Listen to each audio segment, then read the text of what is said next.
Bapak, Ibu, Saudara, dan anak-anak yang dikasihi Tuhan, semoga semua dalam keadaan baik, sehat, tetap bersemangat, dan merayakan kehidupan dengan penuh sukacita. Oleh karena pertolongan dan berkat dari Tuhan kita Yesus Kristus. Sebelum kita bersama masuk dalam renungan nafas pagi yang hari ini didasarkan dari 1 Korintus pasal 11 ayat 17 sampai dengan 22, mari kita menyatukan hati di dalam doa. Bapa yang penuh kasih, kami mengucap syukur atas anugerah, kemurahan, dan pertolongan-Mu yang senantiasa Kau nyatakan dalam sepanjang kehidupan kami. Kami bersyukur Tuhan, rahmat-Mu kekal menyegarkan tubuh jiwa roh kami. Dan hari ini, kami hendak bersama merenungkan sabda-Mu. Bersabdalah ya Tuhan, berbicaralah. Biarlah kasih, kemurahan, dan pertolongan-Mu itu menyegarkan kami kembali. Ya, kebenaran firman-Mu itulah yang mengangkat kami, supaya kami terus hanya percaya dan menjalankan dari setiap kebenaran-Mu itu dalam kehidupan kami. Berfirmanlah ya Tuhan, dan mohon ampun atas setiap dosa pelanggaran kami, kuduskan layakan kami dari pengampunan tubuh dan darah-Mu itu. Di dalam-Mu Tuhan Yesus sang sumber kehidupan dan keselamatan, kami naikkan doa ini dengan syukur, dengan percaya dan berserah. Amin. 1 Korintus pasal 11 ayat 17 sampai dengan 22. Demikian sabda Tuhan. Kebiasaan-kebiasaan yang salah dalam perjamuan malam. Dalam peraturan-peraturan yang berikut, aku tidak dapat memuji kamu. Sebab pertemuan-pertemuanmu tidak mendatangkan kebaikan, tetapi mendatangkan keburukan. Sebab pertama-tama aku mendengar bahwa apabila kamu berkumpul sebagai jemaat, ada perpecahan di antara kamu, dan hal itu sedikit banyak aku percaya. Sebab di antara kamu harus ada perpecahan, supaya nyata nanti siapakah di antara kamu yang tahan uji. Apabila kamu berkumpul, kamu bukanlah berkumpul untuk makan perjamuan Tuhan. Sebab pada perjamuan itu tiap-tiap orang memakan dahulu makanannya sendiri, sehingga yang seorang lapar dan yang lain mabuk. Apakah kamu tidak mempunyai rumah sendiri untuk makan dan minum? Atau maukah kamu menghinakan jemaat Allah dan memalukan orang-orang yang tidak mempunyai apa-apa? Apakah yang kukatakan kepada kamu memuji kamu? Dalam hal ini, aku tidak memuji. Berbaiklah kita yang merenungkan sabda Tuhan, berbaiklah kita yang percaya. Haleluya, amin. Bapak, Ibu, Saudara, dan anak-anak, tema nafas pagi hari ini adalah gereja yang sehat. Ada hal yang baru di masa ini. Dan yang baru itu menjadi gaya hidup, menjadi tradisi dan budaya. Bukan saja apa yang sedang kita lakukan saat-saat ini, tetapi nanti ke depan saya yakin menjadi budaya baru dalam kehidupan kita. Khususnya adalah berkaitan dengan protokol kesehatan. Menggunakan masker, mencuci tangan, menggunakan hand sanitizer, terus menjaga jarak. Kebiasaan-kebiasaan ini menarik karena apa? Pada akhirnya kita menyadari, pada akhirnya kita memaknai bahwa ini baik untuk menyehatkan kita bersama. Pada akhirnya juga ketika kita mengatakan bahwa ini baik, maka dengan sendirinya kita melakukannya tanpa kemudian diperintah. Sekalipun kita tahu banyak pula yang tidak menggunakan masker di jalan. Itu pilihan mereka. Tetapi kan banyak orang kemudian menyadari bahwa dengan protokol kesehatan yang diterapkan membuat kita menjadi merasa aman. Atau paling tidak supaya kita terlindungi dari paparan virus, atau bisa jadi juga karena polusi Semuanya menyehatkan kita. Nah, teks yang kita renungkan hari ini mengantar kita bersama untuk mengingat perjalanan kehidupan spiritual yang sudah kita jalani, khususnya dalam cara kita berkumpul. Paulus mengingatkan secara khusus jemaat di Korintus. Ada kegiatan, ada kehidupan, ada juga ibadah yang dijalankan secara bersama-sama. Dan kemudian, khususnya dalam perjamuan Tuhan atau perjamuan malam, Paulus mendapati ada sesuatu ini di dalam kehidupan jemaat dengan memotret kegiatan atau pelaksanaan ibadah. Potretnya apa? Jika kita membaca secara khusus di ayat yang ke-17. Sebab pertemuan-pertemuanmu tidak mendatangkan kebaikan tetapi mendatangkan keburukan. Paulus dengan jujur, nggak pura-pura dan nggak sembunyi-sembunyi. Ada sesuatu nih yang harusnya cara berkumpulnya itu sama. Paling tidak pada peristiwa Pentakosta ketika berkumpul, bertekun, bersatu hati dan karya Roh Kudus hadir dan para rasul kemudian dengan luar biasa mewartakan siapa Tuhan Yesus. Tetapi ini ada kemunduran dalam kehidupan jemaat di Korintus dengan cara mereka berkumpul. Harusnya semua juga bertumbuh, bertekun, bersatu hati, bersama-sama. Dan cara hidup jemaat seperti di Kisah Para Rasul 2 ayat 41 sampai dengan 47 benar-benar terwujud, saling berbagi, ada kesatuan roh dan semuanya. Apa yang harusnya baik justru dilihat oleh Paulus ada sesuatu nih. Sehingga ia menyatakan dengan terus terang dan tidak pura-pura, ada keburukan. Mungkin jemaat Korintus sadar, atau mungkin sadar tetapi tetap melakukan keburukan itu. Nah, ini kan berbahaya. Jika keburukan itu terus terjadi, maka harapan jemaat semuanya tidak akan mendapatkan apa-apa. Mereka yang melakukan keburukan akan terus saja melakukan itu di dalam kehidupan gereja dan merusak gereja itu sendiri di Korintus. Sehingga Paulus dalam hal ini sebagai rasul dari Tuhan tidak ingin itu terjadi. Karena jemaat dibangun untuk mendatangkan damai sejahtera. Semua untuk kemudian menemukan kasih Tuhan, rahmat Tuhan, dan bersama-sama dalam persekutuan untuk bersatu. Dengan tegas, Paulus melihat ada keburukan. Keburukannya ada di mana sebenarnya? Mari kita lihat di ayat yang ke-18. Sebab pertama-tama aku mendengar bahwa apabila kamu berkumpul sebagai jemaat, ada perpecahan di antara kamu, dan hal itu sedikit banyak aku percaya. Pertama-tama aku mendengar ada perpecahan. Berarti ada sesuatu. Entah ketidakcocokan, entah ada kepentingan, entah yang satu merasa lebih hebat, lebih tinggi, yang lain direndahkan, atau yang merasa rendah kemudian menjadi minder dan hanya bisa berkata, dan lain sebagainya. Pertama-tama aku mendengar. Di ayat 18 ini, kata Yunani yang digunakan untuk menunjuk kata perpecahan adalah skismata. Bahasa Inggrisnya schism, artinya perpecahan atau keretakan. Ini lebih menunjukkan bahwa ada ketidaksenangan dalam hati. Ini kan sudah ada, berarti ada bibit dalam hati. Tapi belum terbuka perpecahan itu. Tadi ada keburukan, kemudian ada skismata, ada perpecahan atau keretakan, tapi sifatnya masih dalam hati.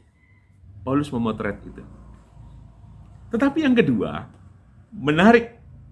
Yang pertama melihat, masih di dalam hati, bibit perpecahan itu, atau perpecahan itu, atau keburukan itu. Tapi yang ayat 19 menarik. Khususnya,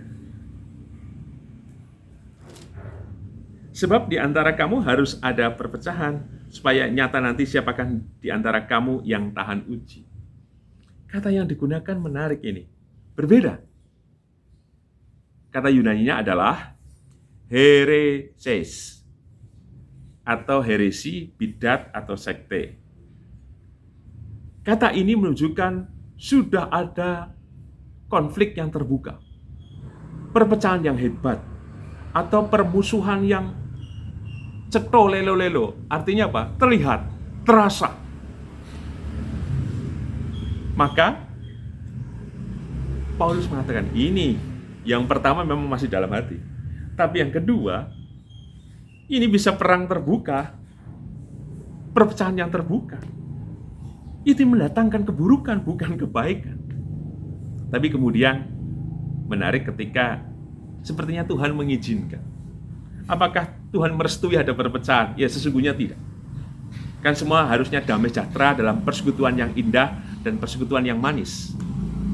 Tetapi kan Tuhan memberikan juga manusia tanggung jawab dalam kesadaran iman untuk kemudian membuat pilihan. Ketika ia membuat pilihan, maka sebenarnya dia menguji dirinya. Apakah aku melakukan kebaikan? Apakah aku melakukan keburukan dalam cara berkumpul? Kan setiap orang percaya mikir secara dewasa. Kalau yang dikerjakannya mendatangkan kebaikan, tentu itu harus diteruskan dan dilanjutkan demi kehidupan bergereja itu sendiri.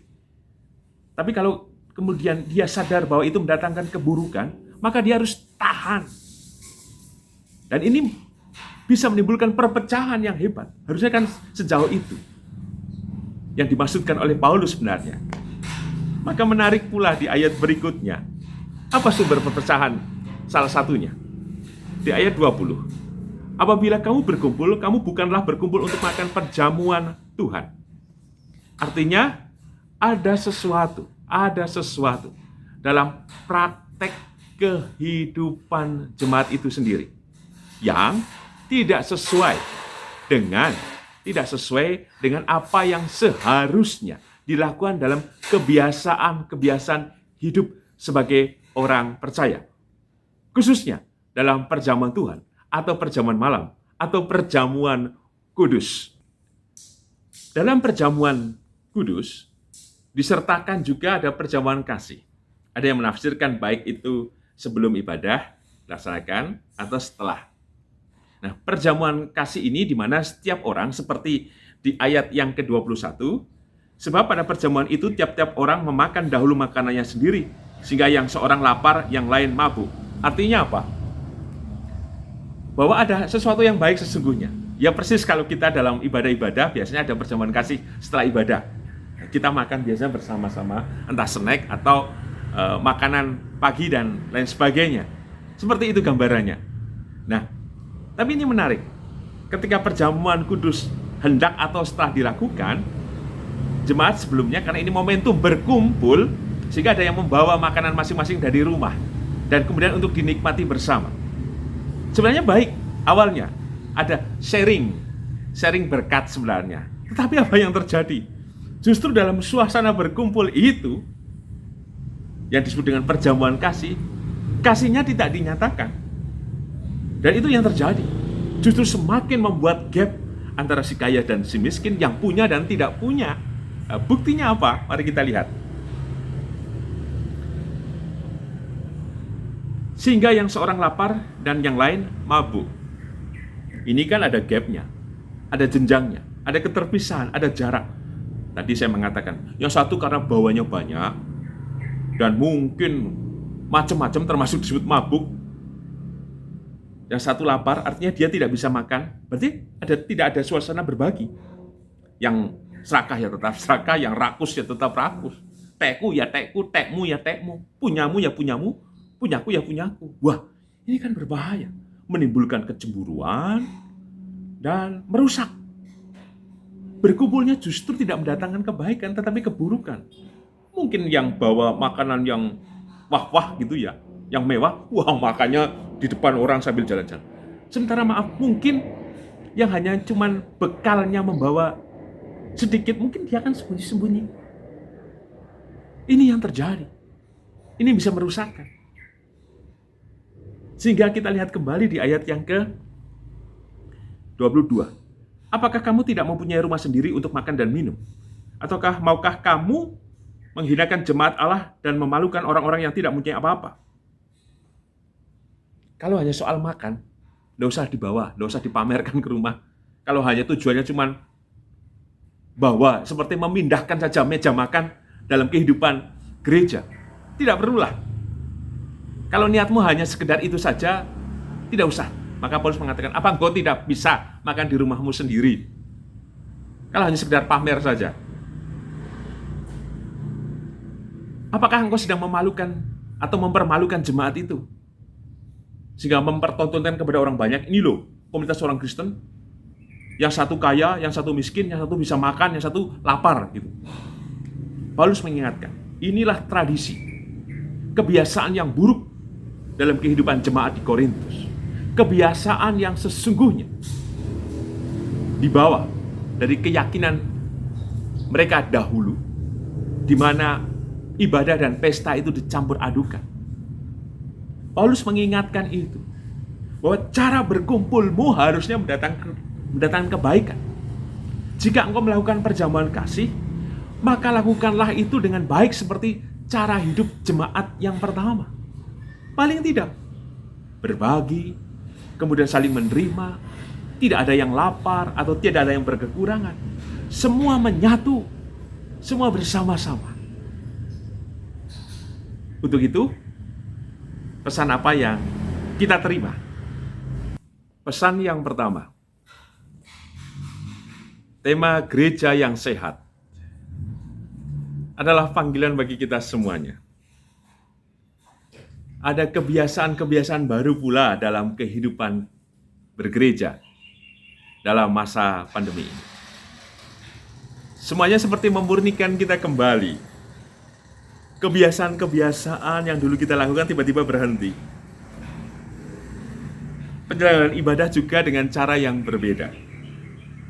Kita yang dulunya berkumpul bersama dan setiap hari bisa bertemu, sekarang ada jarak. Apakah ini tidak menjadi berarti? Tentu saja berarti.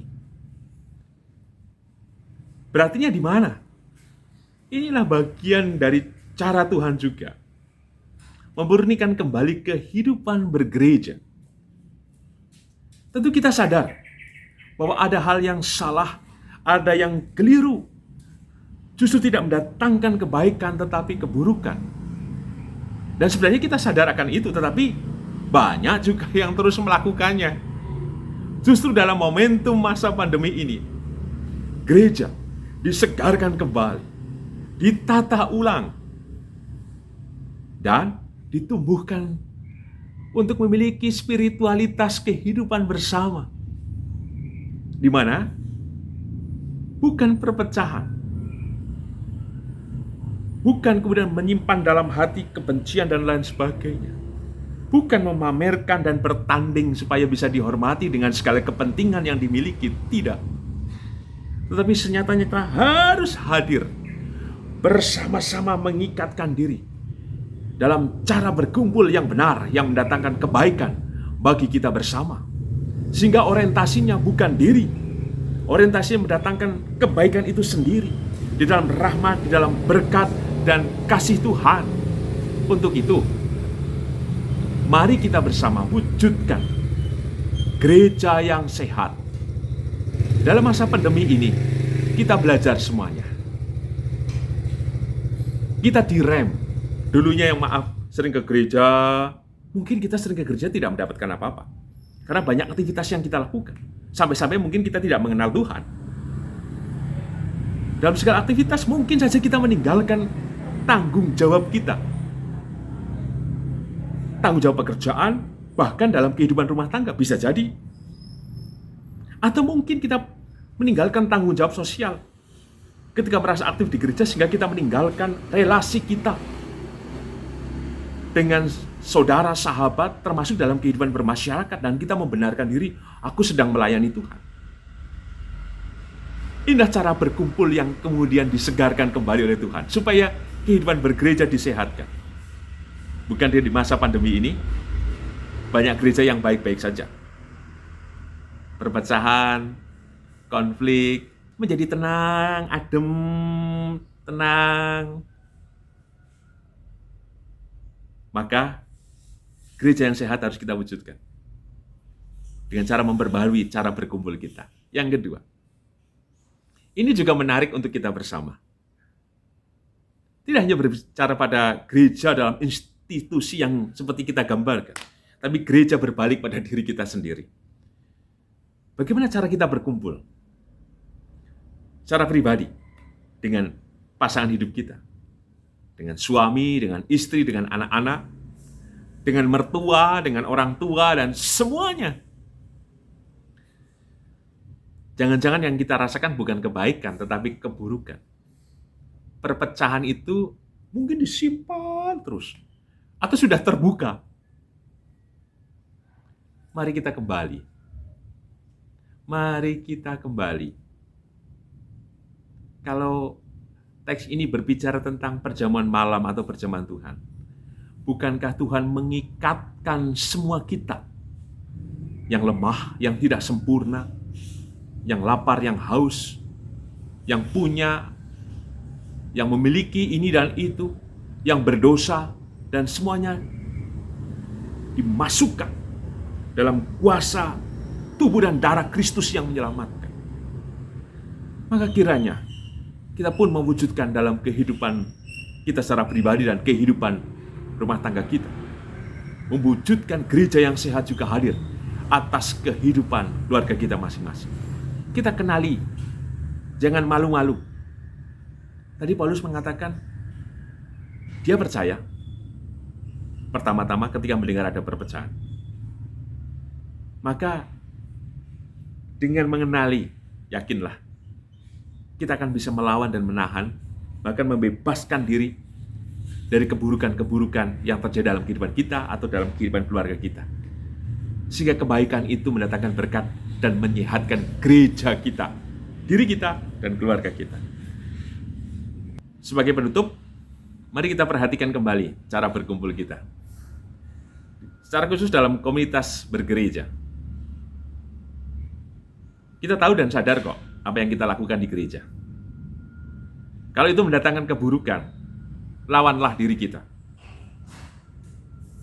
Jika kita hanya berpikir tentang kepentingan, tentang ego, supaya kita didengar, supaya kita berkuasa, supaya kita ini dan itu sama saja menaruhkan bibit perpecahan dan mendatangkan keburukan. Tetapi jika kita mau mewujudkan gereja yang sehat, kita bukan tunduk pada kepentingan dan ego kita. Mari kita tunduk kepada Tuhan. Tuhan yang hadir dalam kehidupan bergereja. Masing-masing terbuka, masing-masing berbagi, masing-masing melayani, masing-masing mencari kehidupan bersama dalam damai sejahtera yang mendatangkan kebaikan. Tidak ini dan itu, syaratnya ini dan itu, tidak. Tapi masing-masing mempersembahkan hidup kepada Tuhan. Dan itu juga terjadi diawali dalam kehidupan pribadi kita, dalam kehidupan rumah tangga kita. Gereja yang sehat dimulai dari kita yang sehat dan keluarga kita yang sehat. Nyatakanlah dan lakukanlah, maka damai sejahtera yang dari Tuhan akan hadir, membuat kita sehat. Amin. Bapak, Ibu, Saudara, dan anak-anak, mari kita menyatukan hati di dalam doa. Kami mengucap syukur Tuhan atas rahmat berkat dan kebenaran firman-Mu. Mampukan kami Tuhan memelihara dan menghidupi kehidupan kami melalui kasih-Mu dengan cara-cara yang sehat. Hari ini kami diantarkan dan diteguhkan untuk mewujudkan itu, dimulai dari kebaikan-kebaikan yang kami lakukan. Kami sadar bahwa ketidaksempurnaan kami seringkali mendatangkan keburukan. Maka biarlah kami mengenali dan biarlah kami menyadari dan kami melawannya, sehingga itu yang tidak kami wujudkan. Justru kebaikan-kebaikan itu yang harus kami lakukan, supaya kehidupan kami, secara pribadi, keluarga kami, dan bergereja menjadi sehat. Mampukan kami Tuhan, tolonglah kami dalam rahmat, berkat, sukacita, dan kuasa-Mu. Dan berkatilah kami Tuhan dalam berbagai tanggung jawab yang kami lakukan. Dan berkatilah kami dalam berbagai usaha yang kami kerjakan. Dan tolonglah kami Tuhan, kuatkan kami, segarkan kami dalam masa-masa ini Tuhan. Banyak di antara kami yang lemah, banyak di antara kami yang tidak mampu, cemas, takut, khawatir, dan merasa tidak bersemangat untuk merayakan kehidupan oleh karena berbagai tekanan.